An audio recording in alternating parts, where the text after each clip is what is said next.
Le démon et la cascade. Conte du Japon. Il y avait une fois, au plus profond du Japon, un village caché au cœur d'une imposante forêt. Partout, les petites maisons étaient entourées de fougères immenses et de grands cèdres qui semblaient vouloir toucher le ciel. Ses habitants vivaient une vie paisible, chassant du petit gibier, récoltant des champignons et des plantes sauvages. La forêt était à la fois un bienfait et une malédiction. Elle était si riche qu'ils s'y trouvaient tout ce dont ils avaient besoin pour survivre, mais elle était aussi grande et insondable que les voyageurs osaient rarement s'y aventurer.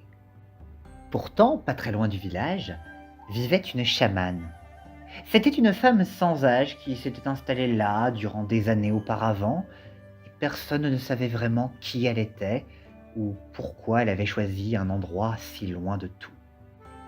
Souvent, les villageois l'avaient observée errer sans but dans les bois, caressant les troncs d'arbres en murmurant. Ils avaient trouvé des arbres ceints de cordes tressées et de piles de cailloux nettement ordonnées sur les rives de la rivière. Après quelques années, les gens de la forêt étaient tous tombés d'accord. C'était pour sûr une femme bien étrange, mais elle n'avait jamais tenté de les blesser ou de leur jeter un sort, et tous pouvaient voir qu'elle était une âme pieuse liée aux dieux.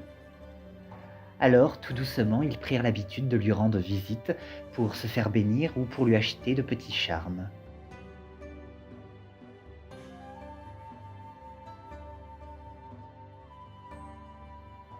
Un jour, un chasseur ne rentra pas chez lui.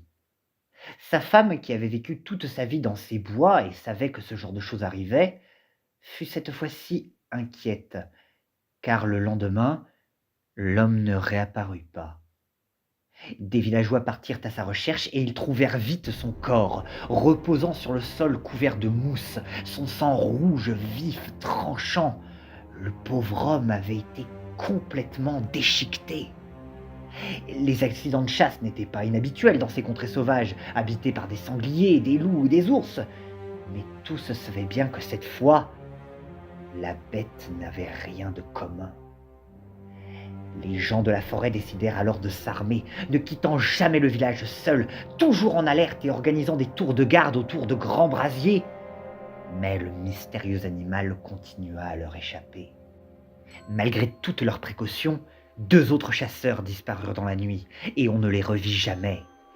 Et quelques jours plus tard, ce fut le tour d'un petit garçon qui disparut de chez lui, et dont la mère ne retrouva que 4 gouttes de sang sur son kimono en lambeaux. Les villageois étaient désespérés. Comment pouvait-on combattre quelque chose qu'on n'arrivait pas à traquer? Ce n'était pas une simple bête, mais un démon sorti tout droit de l'enfer, criaient tous les vieillards. Mais une autre voix se fit entendre et alla surprendre la troupe. Cette voix proclamait qu'il s'agissait bel et bien d'un démon, et qu'aucune arme humaine ne pouvait le blesser. La voix en question, c'était celle de la chamane, qui était assise aux limites de leur cercle. Personne ne l'avait jamais entendue auparavant prononcer une aussi longue phrase. Et avant qu'aucun ne puisse ajouter mot, elle se dressa et déclara qu'elle irait tenter de ramener la paix sur ces terres, que nul ne devait prendre le risque de la suivre, et que si jamais, au grand jamais, elle n'était pas de retour demain au coucher du soleil, cela signifierait une seule chose, qu'elle n'était plus de ce monde.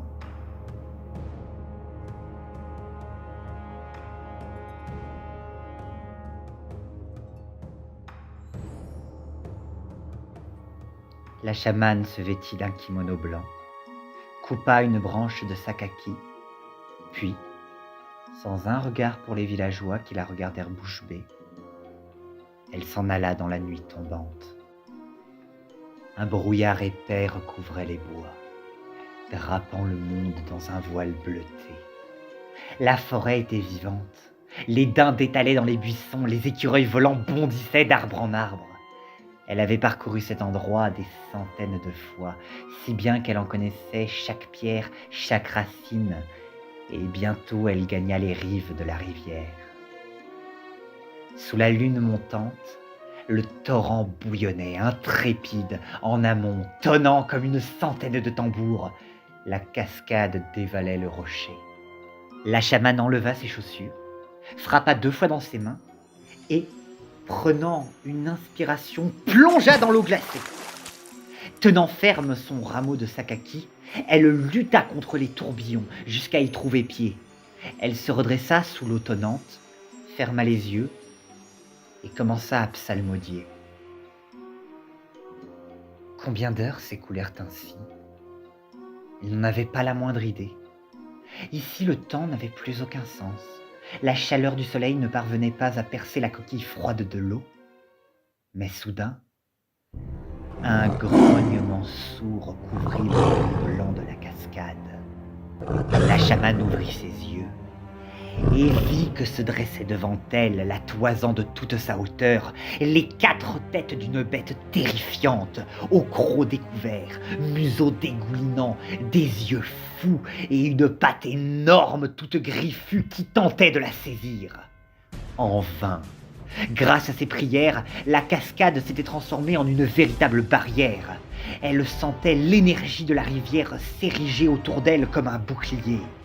Sans cesser de psalmodier, malgré sa voix qui était devenue faible et rauque, elle surmonta la douleur et chanta, ignorant l'odeur infâme du souffle du démon, tandis que l'eau courait le long de son corps comme une armure de glace.